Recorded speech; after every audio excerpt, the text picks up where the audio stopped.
Support for Amplified Voices comes from the Restorative Action Foundation. Learn more at restorativeactionalliance.org. Everyone has a voice, a story to tell. Some are marginalized and muted. What if there were a way to amplify those stories? To have conversations with real people in real communities? A way to help them step into the power of their lived experience. Welcome to Amplified Voices, a podcast lifting the experiences of people and families impacted by the criminal legal system. Together, we can create positive change for everyone. Good morning and welcome to another episode of Amplified Voices. I'm Jason, your host, here with my co-host Amber. Good morning, Amber. Good morning, Jason. And today we have a special guest right here in Connecticut with us. Her name is Debbie. I'm not sure what we call you. So good morning. You could tell us. Good morning. You can call me Deb or Debbie. It's fine. All right, Debbie. So we start off our podcast typically asking the same question, and that is, tell us a little bit about your life before you entered the criminal legal system, and then what happened that brought you into it. So my life prior probably had lower blood pressure, is what I would say. That's definitely the biggest significant change. What brought me into this, when I was 14 years old, I was the victim of a violent crime. And my case was not handled appropriately. And it was, as someone recently said, a hot mess in a dumpster. And shortly after that, I entered a special school to make sure my mental health was being taken care of while I was going through that process. And during that time, I met my brother. Can I ask you a question? So before 14, was it a normal childhood? Yeah, it was a normal childhood. Okay, so there was a real marking point. There was before whatever incident happened and after. Very clear, very clear.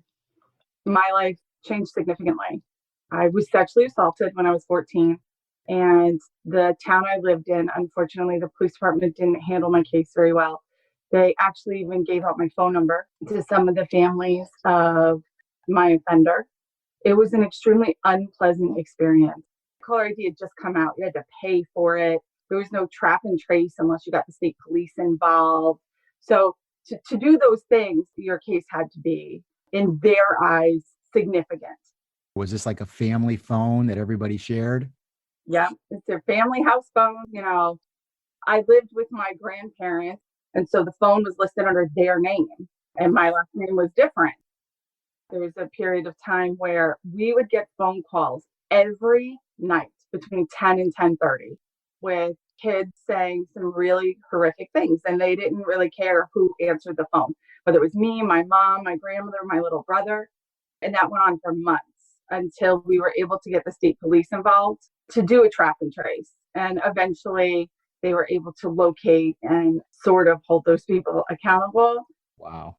It was a really, really difficult time. There's a very clear, distinct line between who I was before that moment and who I was after. My ability to function on a day-to-day basis was impaired, to say the least. My grades suffered tremendously. My attendance at school suffered. I ended up hospitalized in a mental health facility for a short period of time. The positive side is I did have, and many people don't, a extremely supportive family. I was fortunate enough that my mom was very involved. My grandparents, my aunts, my uncles, they were very supportive and tried to do everything they possibly could to help me navigate through what I was experiencing. Because at 14 years old, you know, something like this happened. The town I lived in wasn't enormous, but it wasn't that small either. I believe the population was like just under 60,000 people at the time. And everybody knows everybody over there. And so you go back to school and everybody has their own version, right? Right. And unfortunately, at the time, the school system wasn't necessarily one of those great support systems in attempting to protect me at all. Was it another student? Not from the school that I attended. It was from the alternate junior high in my town. So you didn't have to go to school every day and see this person? No, which one would have thought would have made even a little bit of a difference. But as I said, unfortunately, in the town I lived in, everybody knew everybody, and that didn't matter. To this day, I only go back to visit my family when necessary, and I'll tell you why. I could go to the grocery store today with my mother or with my kids in that store, and someone walk by me who knew me back then or didn't even know me, but knew of me, and they'll make a remark. My God. That's horrible. You're talking 30 years later, which just goes to show the lack of social and emotional intelligence that was provided for most of us back then. So, I mean, reading between the lines, they were blaming you for what happened. Yes, and it only got worse. The first time I really left my house to go anywhere, a friend had encouraged me to go out to a citywide function, and I was jumped by two girls who were sort of in that clique. And then I went to high school, and high school was even worse. My freshman year was horrible. There were death threats in my locker and my name, written in places publicly that the school system, rather than get rid of it, would leave it there for days. Did not make any attempt to protect me at all. None. The value that I once had in myself as a person, or even the faith that I had in human dignity or other people, just plummeted. To say that it rippled through my family is an understatement. My family went through a great deal of pain and suffering, watching me suffer and not knowing how to fix that.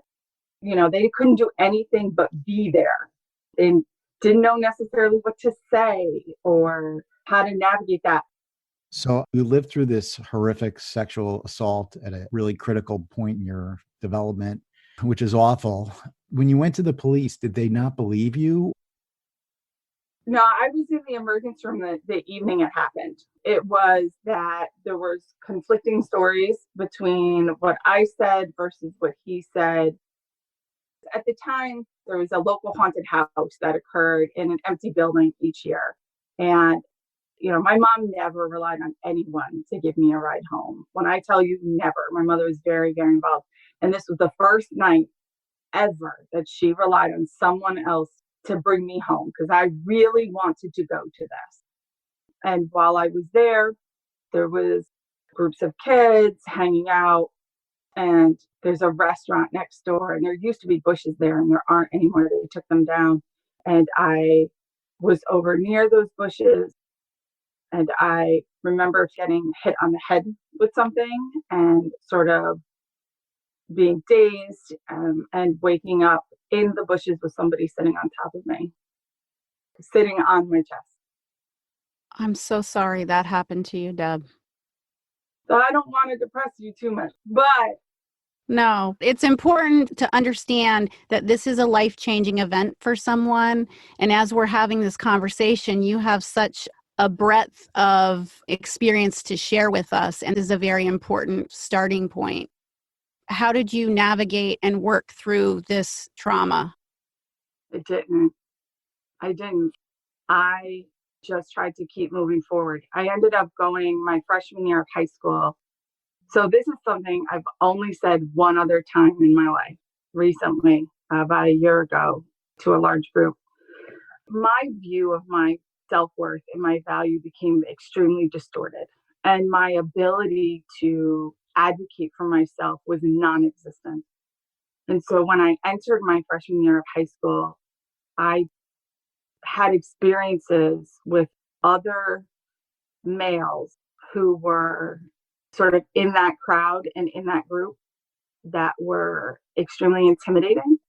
And it became something where if I didn't comply to what was said, my day-to-day experiences at school got worse.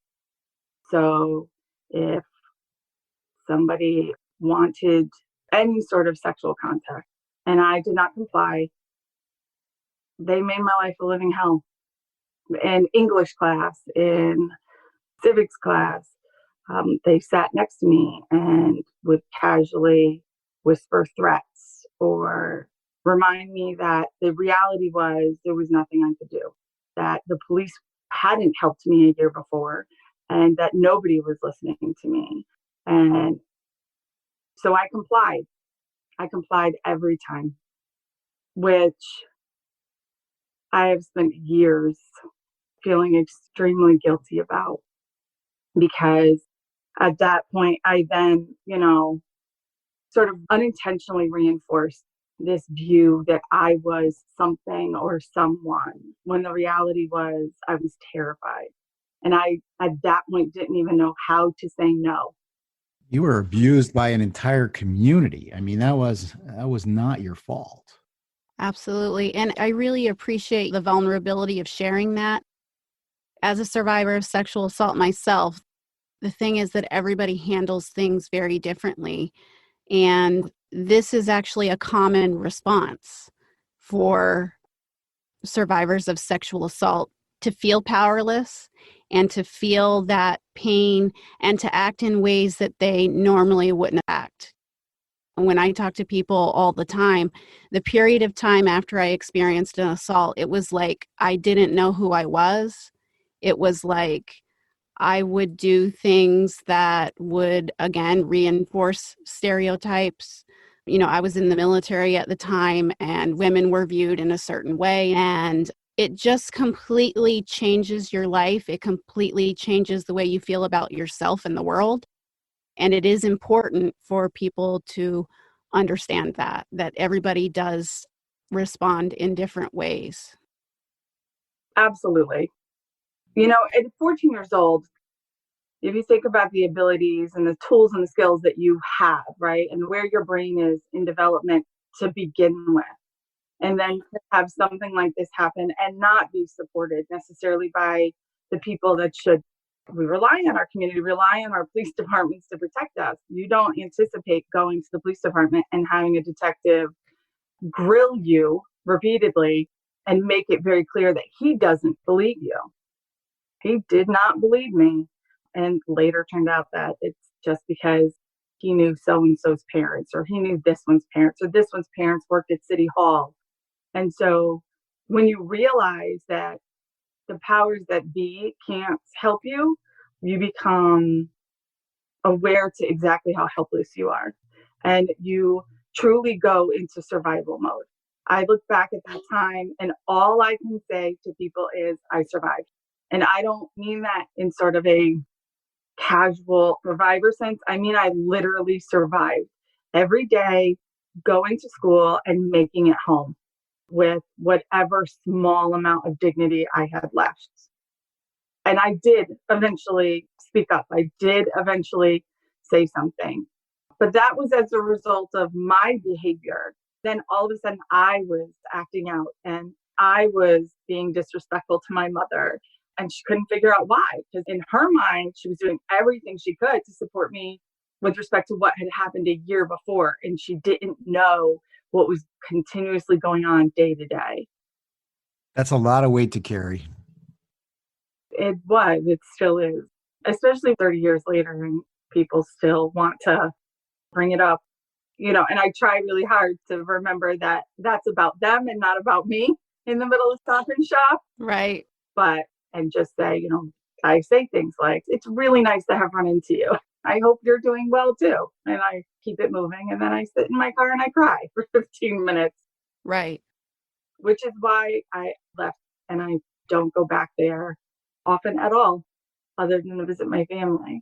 And as a result of all of that, I ended up going to an alternative school where on the first day, I'll never forget, the teacher, Miss Nolan, said to me, if you show fear, they'll eat you alive. And if they throw something, die. Wow, that's intimidating. Right? So in my mind, I'm going to this school to be safe because it's going to be a better place for me. And I was terrified because the kids who ended up at this alternative school were, in theory, behavior issues, or, they were kids that were skipping school. Or the truth was that they were no different than the rest of us. To this day, those are my best friends. Yeah. And I credit that school and the community at that school and those teachers very much for my success in life. You go to a place where people would think this is where the problems are going to be. This is where the problem people go. And what you find is people that treat you a whole lot better than this wonderful civilization that you left, where everybody pretends everything's okay, but you are being tortured every day. You know, one of the things we've talked about a lot with folks is just in terms of these perceptions versus reality. And that really highlights it, what you just talked about. So a lot of kids who graduated or went to that school, they feel a great amount of stigmatism around the idea or the fact that they went there. Whereas I'm extremely proud. Like, I proudly say I'm a graduate of ACES. I would not be here had my mom not pushed me to be anywhere outside of where I was. And I think that it plays a lot into my view now about seeing the person, because, I went to school and I met kids that were quote unquote misbehaving or acting out or being violent or skipping class. But the reality was they were just human beings that were hurting, right? And they were hurting just as much as I was, just in different ways. And that was our connection. A lot of the kids I went to school with either grew up in foster care, or they were runaways, or their lives were just as riddled with an insane roller coaster as mine had been. And I think that that's what makes that connection. Yeah, it gives you comfort to realize you're not alone at this point. It was very isolating to be the center of all the attacks. And then you go somewhere where everybody has, it may not be the same trauma, but it's shared trauma. At the same time, you don't actually know. So it's funny because at that time, years ago at ACES, they had like levels, like a point sheet, a salary sheet. They were like behavior interventions. And I didn't misbehave. So I was always on what they called gold card. I could go to the bathroom without asking for permission. I didn't get in trouble. I didn't cuss at the teachers. I didn't walk out of class. So very quickly, it became apparent that it was questionable as to what I was doing there to other kids. And for a while, it remained that way. Because remember now, at that school, everyone comes from all over the state. It's not just from one town. And so no one knew me. No one knew my name. No one knew what happened. No one knew the stories. And so it was like an empty page on a book. I could literally begin to write my own story without intervention. There was a period of time, there's actually a day I remember when someone came to school and said, I know why Debbie goes to ACES. And began to give the version of a story he heard at a party over the weekend. I remember sitting at a table and remember I'd never really been violent or acted out in those kind of ways. And I'm sitting there and this kid is spewing these words, and I quietly got up and pushed my chair in, and I walked around the table and by my pregnant teacher, and I began to just pound on him. This is just a random student? Yep, he had been at a party the weekend before, and it was in my town, and he got information that he thought was a big thing. Why did the girl who doesn't misbehave come to school here? And the short version of that is when I returned to class from in-school suspension several days later, the kids in my class, they were sitting there waiting for me, and they said, we don't care. They literally sat there and said, we don't care. We don't care what he said. We love you. You're Debbie. You're Deb. You're the girl we call when we're in trouble. You are our friend and sister. That was the response I got. That was the response somebody should get from a community. So I actually, that's where I met my brother. He went to ACES with me and we became friends. And then after high school, I did do a brief period of time at college. I kept in contact with my brother. You referred to him as your brother, but you say you met him in school. Did your parents adopt him? Nope, he is legally my brother. So we had lost touch for a little while when I left for college. I came back and he had written a letter, but it had gone to my grandmother's house. So I didn't get that letter until 3 days after he was sentenced. And immediately reached out to find out what was going on, what had happened. And his life was very different than mine. We grew up in what we call two different worlds. And he had been convicted of the crime he's currently incarcerated for. And over a period of months and time, We visited, we called, we supported him. And one day my mom said, "Can I adopt him?" To this day, it brings her to tears when she talks about the fact that she didn't know that he was running away from foster care when he was hanging out at our house. She didn't realize or know what was happening in his life. And he did a very good job of hiding it. He'll tell you that being in my home felt amazing in one moment and warm and loving and kind. And then in the next moment, he was uncomfortable, extremely uncomfortable because he wasn't used to that. So he was sort of just in and out. He was my best friend. He saved my life. At one point in high school, I had made the decision that I was going to end my life. And I was sitting in my room with a quart of Demerol.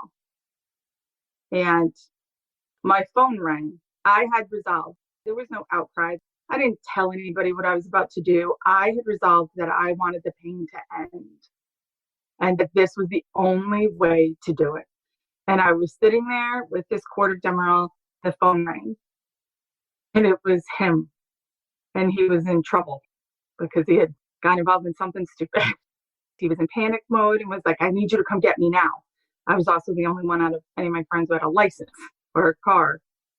And I went and I got him, and I came back and he realized what was going on. And when I tell you he didn't leave my side, that's an understatement.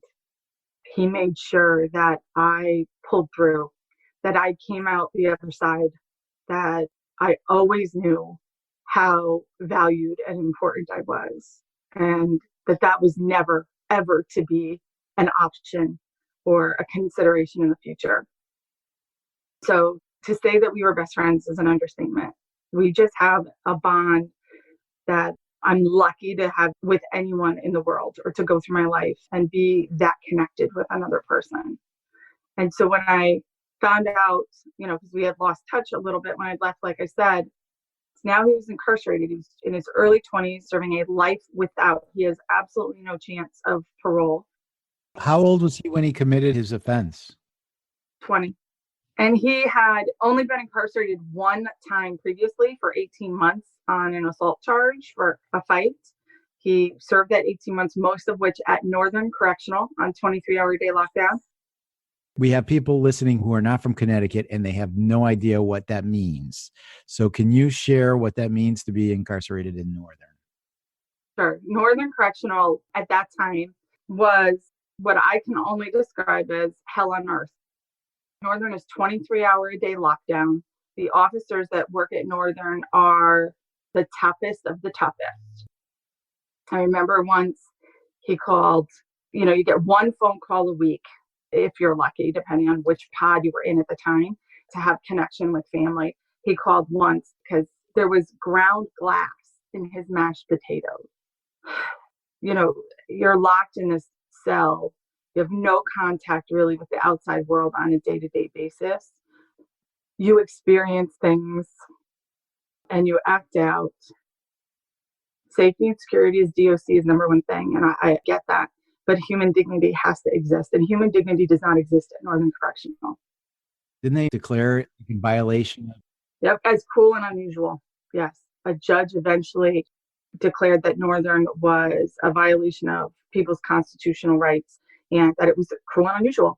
And they were to close. And slowly they closed certain areas in Northern. It's my understanding only a small area is still open. The problem with that is that at the end of the day, Northern will always be Northern.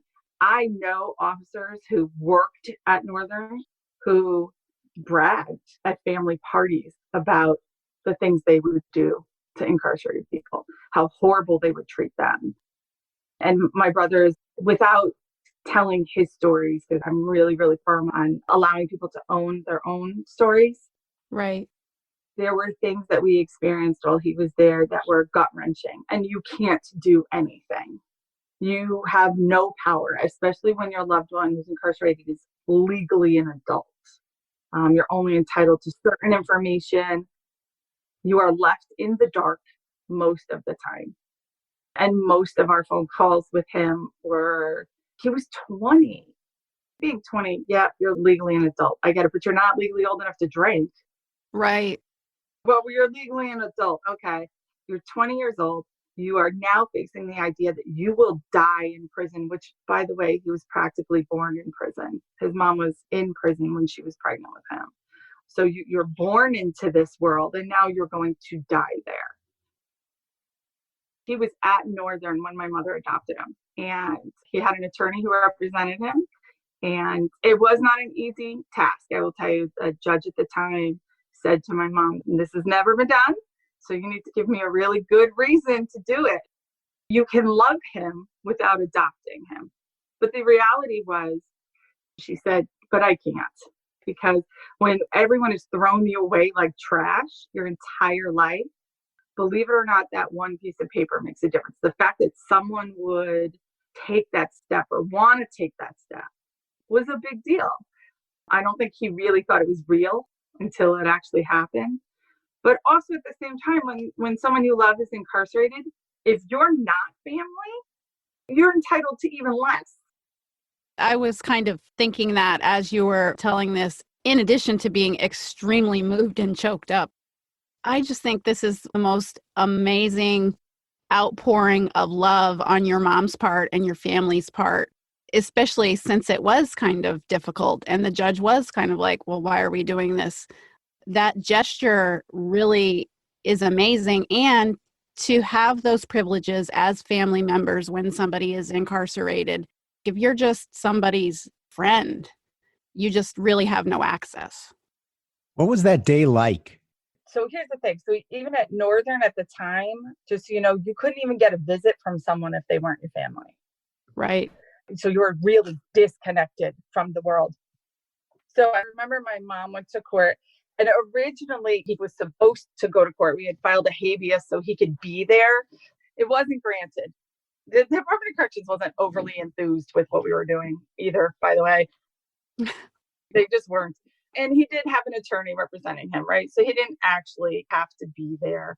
And so the judge met with my mom for an hour and wanted to talk to her. And then finally came back and he said, okay. He said, we're going to do this. And said, I can't change his name. Like he's going to have to keep the same last name he has, just given the circumstances. And my mom was ecstatic. You know, people say it all the time. They're like, why would you do that?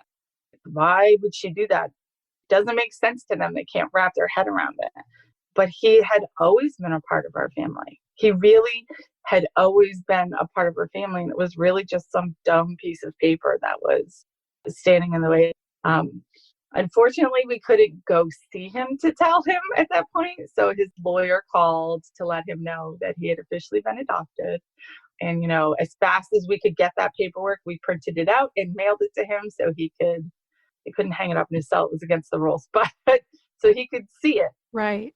And it could be as close to real as possible. But you know what, though? The truth is that I think for him, as great as that day was, it took him a long time to even really believe that we were serious. And here's why. Plenty of people have family, blood family that we grow up with. And he has blood family, but was abandoned by them. So what was to say that we wouldn't eventually get sick of this? You know, he says all the time, what do people get for loving me? They get to support me. They get a $750 a month phone bill. They get a $300 a month commissary bill.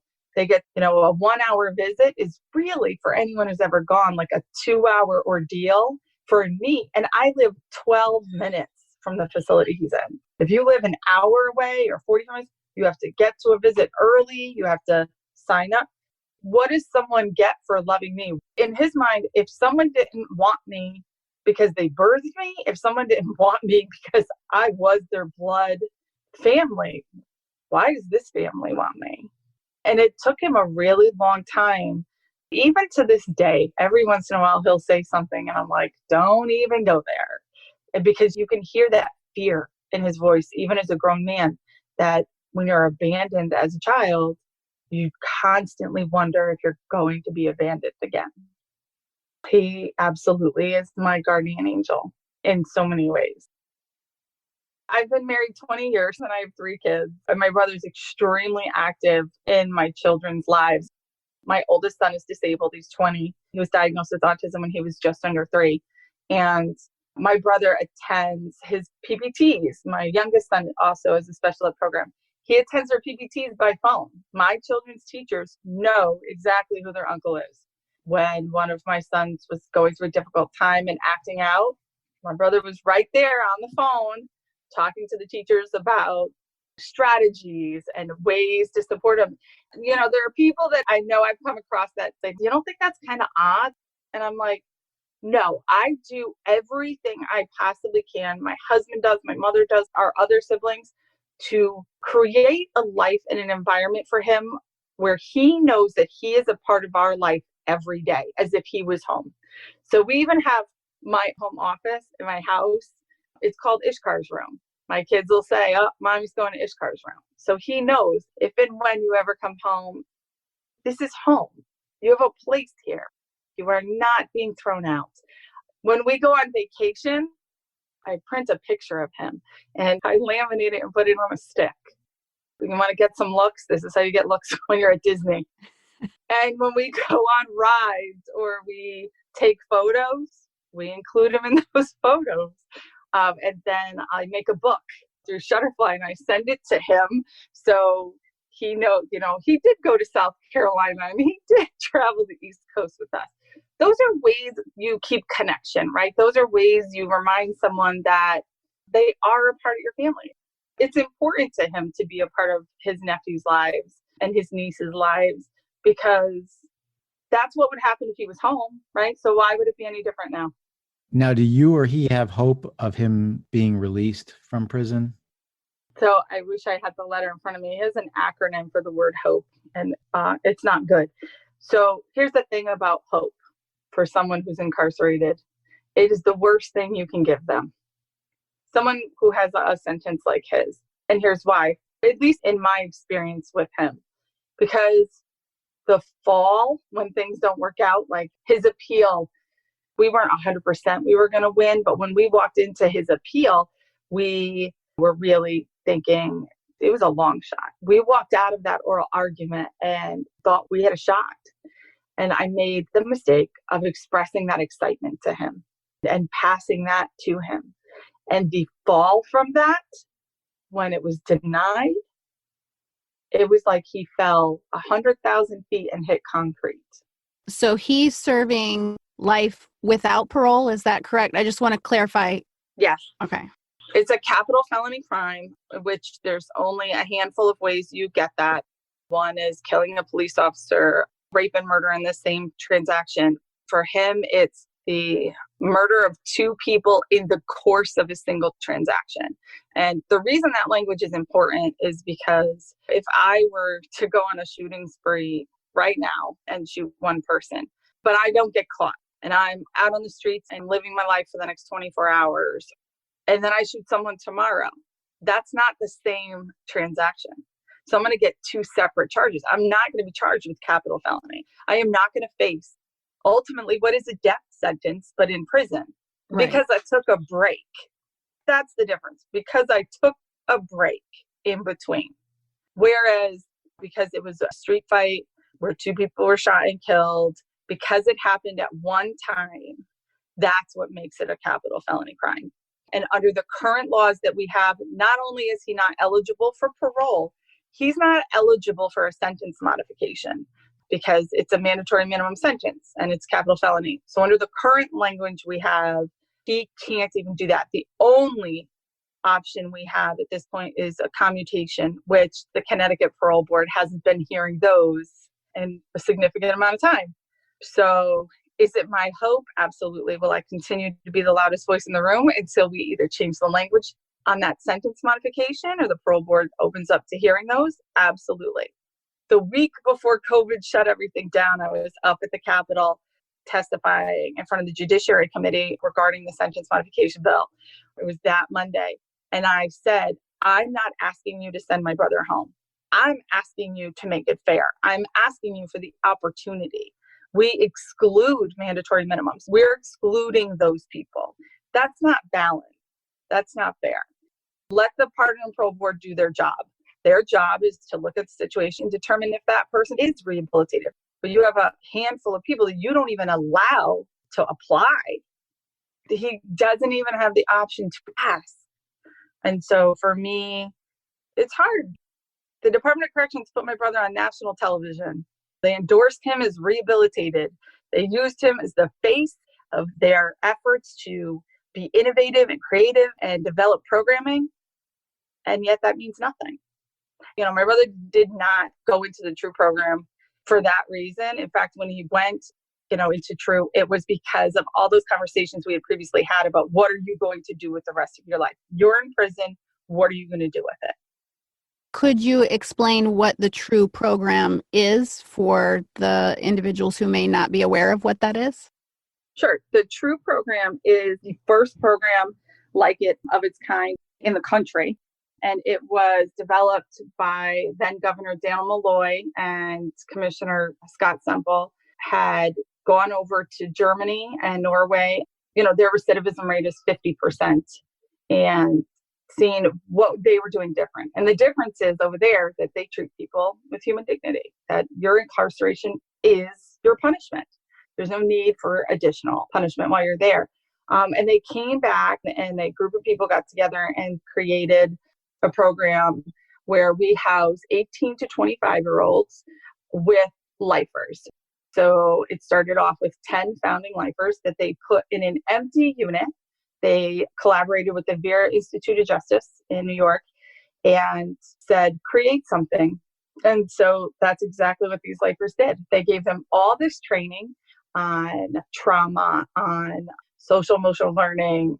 So then the mentors got together and they created everything from a currency system where these guys learn how to balance a budget and pay rent, and everyday programs focused around figuring out how you got there and why you're there. It takes 2 full years to actually complete the TRUE program. It's housed over at Cheshire Correctional. They took a unit, an old SEG unit, I believe, and emptied it out. They had recruited then Warden Scott Urfey, who was old school. He was old school corrections. This was not something that I think he would have thought of ever in his career. And I believe the new commissioner, Quiros, I just saw an interview. I don't know how accurate the numbers are, but he said that about 26 guys have gone home from TRUE and 21 are still here, still home, have not reoffended, have not returned. The TRUE program also is the only unit. It will be 4 years old at the end of this year. There has not been one single act of violence in that unit in 4 years. Wow. Not one fight, not one code, not one assault on an officer. So at the end of the day, even if you put recidivism aside, TRUE makes prisons safer for the staff and for those who are there. It really, really does. The difference is they're out of their cells. They come out at 7:45. They don't go back in till 9:45. They do have a small break where they're locked up for count at around 2:00, but they're out all day. TRUE is exhausting. That's what the mentees will tell you. General population, you're in your cell. If you have a TV, you can watch TV. Nobody's asking you to look in the mirror. Nobody's asking you to figure out what your trauma is and how you got there, and to look at the decisions you make and how you navigate the world. Well, in TRUE, that's exactly what they're asking you to do all day long, every single day.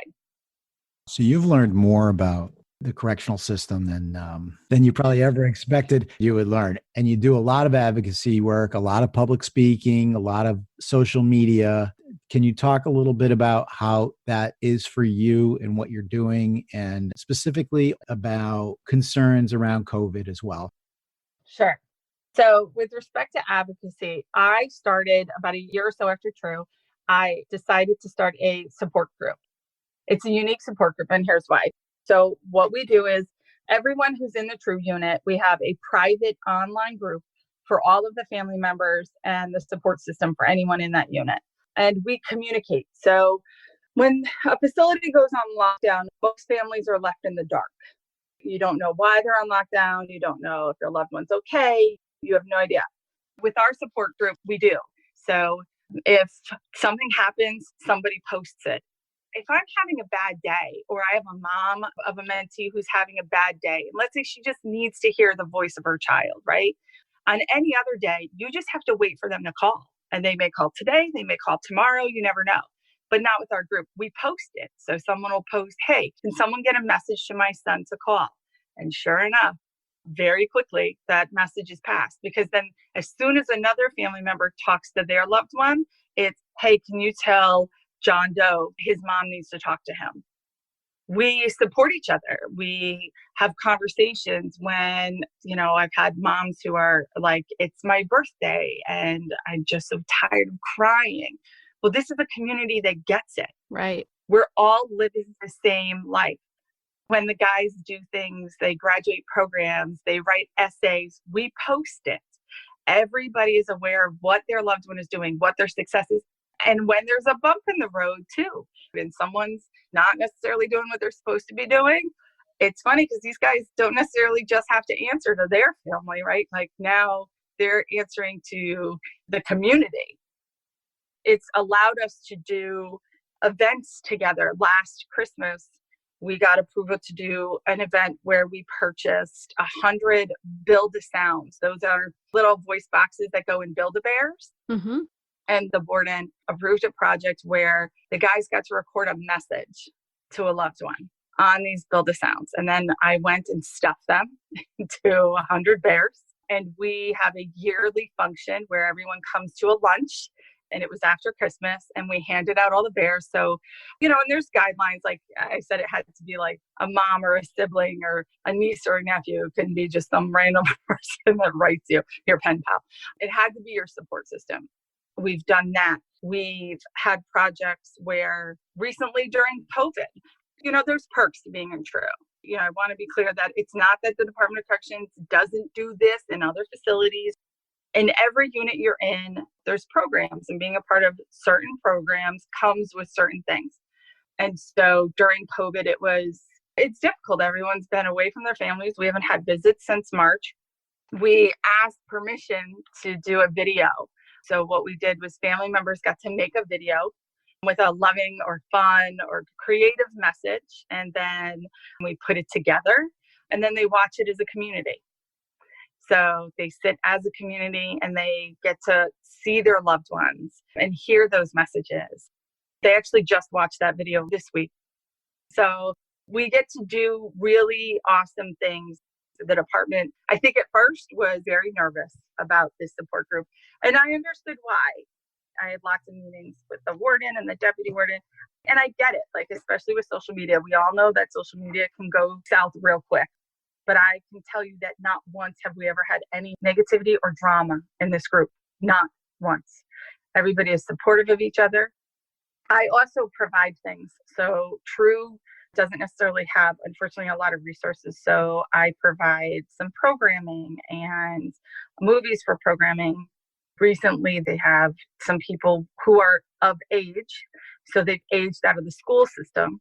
But, they're guys who can't read. There are guys with disabilities, or I tell them it's their superpower, but like dyslexia. So I will find resources for them and, I send them in, and it helps the mentors support the mentees in a way that normally they wouldn't be able to in general population. And when these mentees come out of TRUE, I help them find housing or jobs. I have a mentee who lives next door to me. He got out a year ago on us. He served 7 years, and convincing the landlord to rent to him was tough. They come out, they don't have a security deposit. They've just spent 7 years in prison. And I remember the landlord looked at me like I was crazy and said, Debbie, he's got a gun charge, an assault charge, a drug charge. And I said, I promise you, he came out of a unique program. I promise you he will succeed. Sure enough, a year later, that landlord says he is the best tenant he's ever had. Ever had. That's awesome. It really is a TRUE program. It's about doing something different. And COVID. So here's the thing. Everyone has had a very different experience with COVID. I've talked to families who they are told that in those facilities, they're not necessarily cleaning or providing PPE. I can't necessarily speak to those facilities. I can only speak to Cheshire and our North 5 and North 6 units specifically. One of our units was emptied out and turned into the isolation unit, and they combined the guys. There were a lot of things in the beginning I was fairly upset about and vocal about and didn't understand why they were doing it. and that didn't think necessarily that they were being thoughtful about the steps they were taking. I tried to constantly remember that COVID is a fluid situation. Every day, even out here, information was never the same. It was different every day, what guidelines we should follow, we shouldn't follow.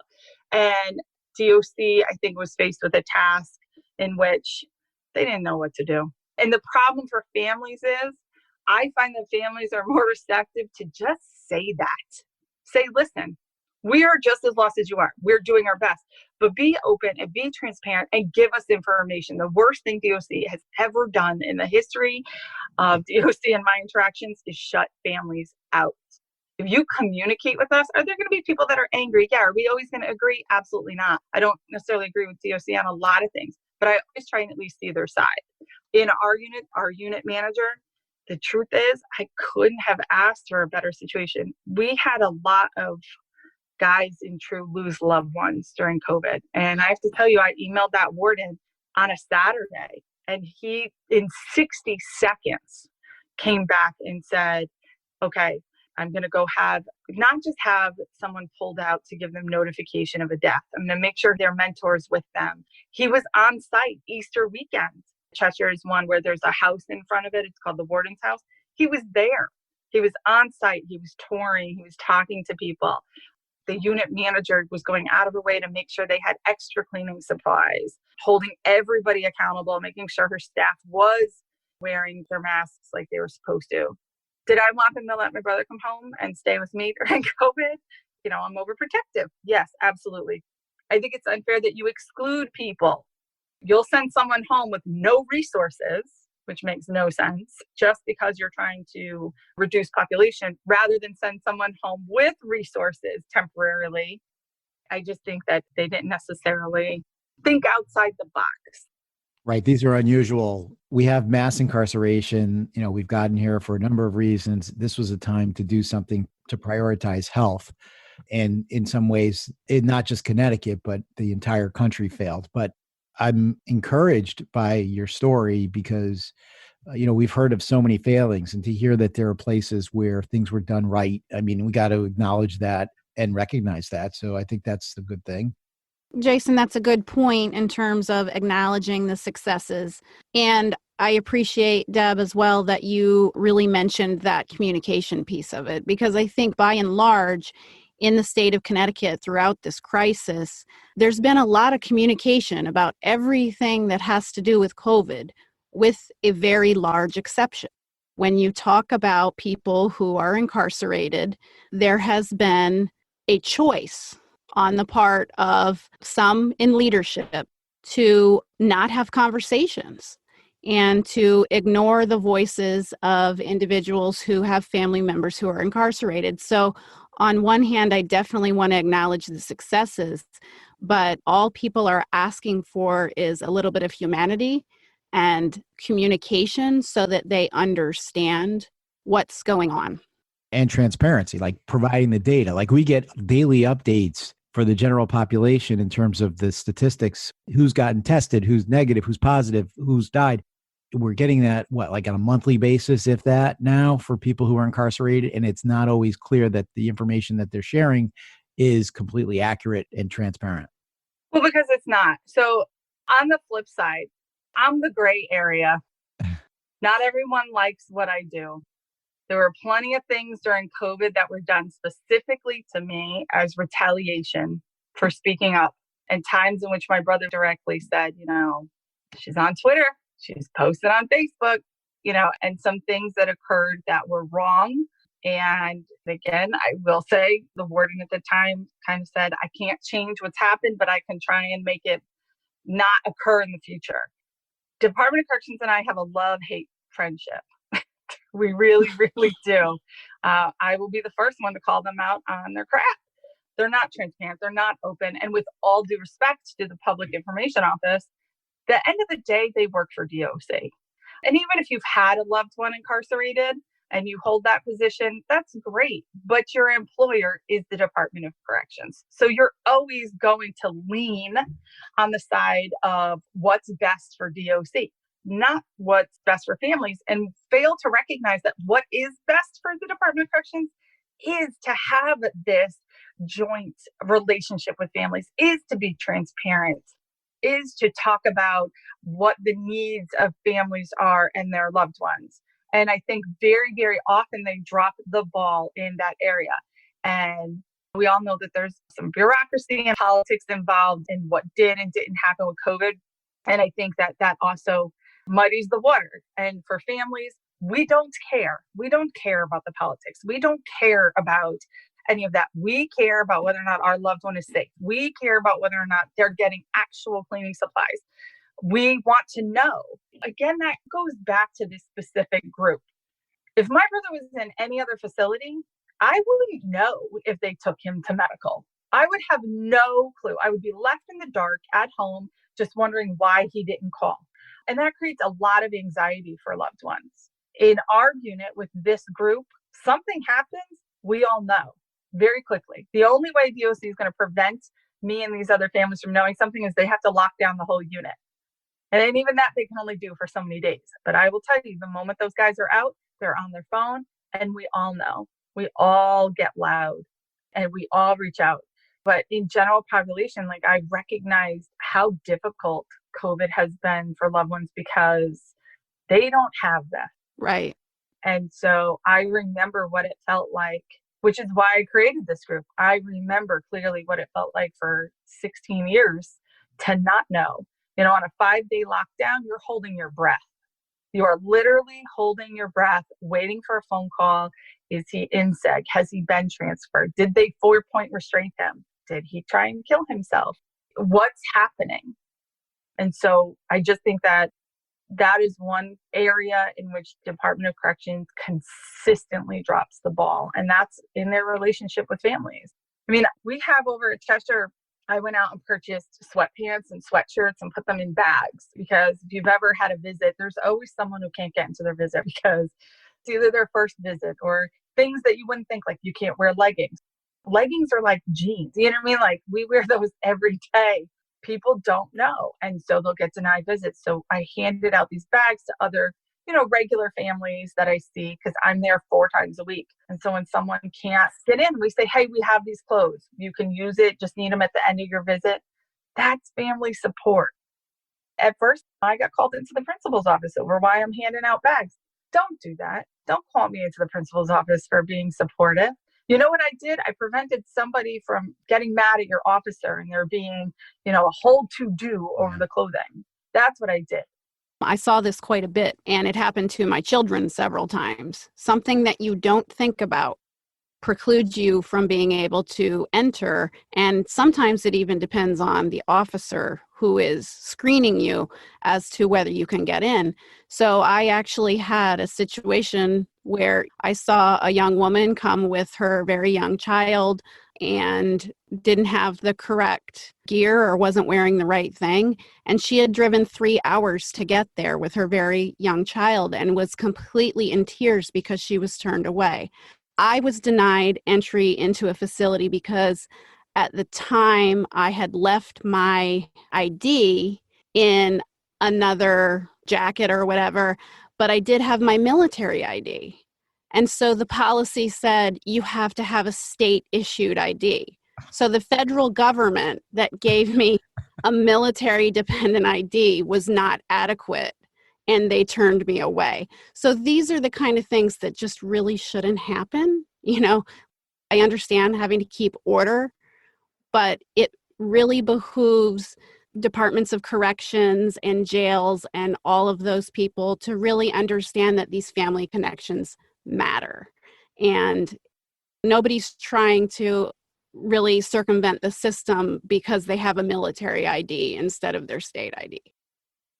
So, Deb, thank you. You've shared with us something awful that happened to you, which transformed you into a person who's really making a difference in the community and touching a number of people in a positive way. So the advocacy work, I hope you can continue. And I'm using the word hope intentionally. I personally believe that tomorrow can always be better than today. And I have to hold on to that. And that doesn't always mean that I hope for a specific outcome, but just that things will get better in some way that I don't even know about yet. before we close out, I just want to ask you, is there anything that you want to make sure you cover that you didn't? And is there anything you want to plug, like have people follow you on Facebook or Twitter or anything like that? So, two things. During COVID, I took out a commercial that played on 99.9 every night.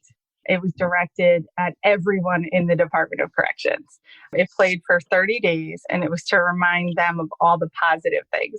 So I just want to make sure you know that I don't hate the word hope. My brother does. But, you have to see the person. I was a victim of a crime, and I learned that justice is not served by putting someone in jail. If you just put someone in jail and you lock them up and you don't see the person and you don't figure out why, then you don't ever prevent more victims from existing. You just continue the same cycle. It matters to see the person. And if we become a society where it is okay to treat someone without, no matter who, no matter what, once we cross that line and we stop treating people with human dignity, then who are we? Really, who are we? The 10 Mentors in the Truth program created an organization called HOME. It stands for Healing Ourselves, Mentoring Everyone, which they can find on Facebook. It's how we help the mentees who come out, we support them.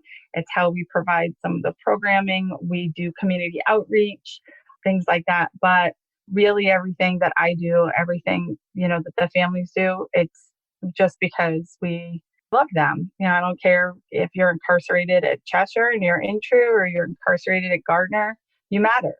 And if there's anything in the world to get out there, my brother has this saying, he says it to my kids all the time for years now. You are loved, you are supported, and you matter. And I just hope that people recognize that that applies to people who are incarcerated too. Deb, we really appreciate you speaking to us today. We're going to put some things in the podcast notes so that people can kind of find those things. And I know that, you're involved in a lot of different advocacy, from autism to social emotional learning and all of those things. So if you have things that you want to get in the podcast notes that you want us to put out there, send us a quick email. We'll throw it in the podcast notes, and it's an opportunity for more positivity to be thrown into the world. I appreciate it. Thank you guys for having me. It was enjoyable. Thank you so much for coming on, Debbie. And until next time, Amber. We'll see you next time.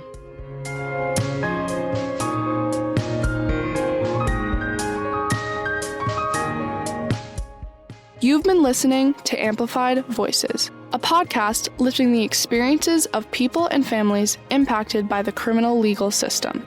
For more information, episodes, and podcast notes, visit amplifiedvoices.show.